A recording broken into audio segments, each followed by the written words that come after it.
আজকে আর একটা জিনিস আনিয়েছি, দেখি এই মাত্র দিয়ে গেল, জাস্ট দিয়ে গেল, আর আমি বসে পড়েছি এটা দেখাবো বলে।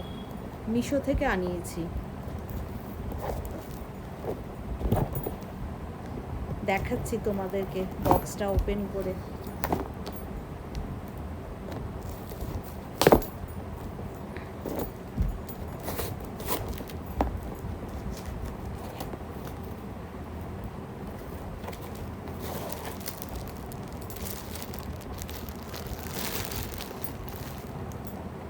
হ্যান্ড ব্লেন্ডার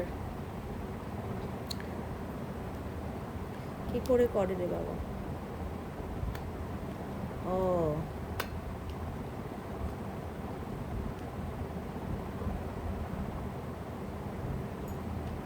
দেখি দাদাকে দেখাবো কি করে করে, আমি তো পারছি না ঘোরাতে।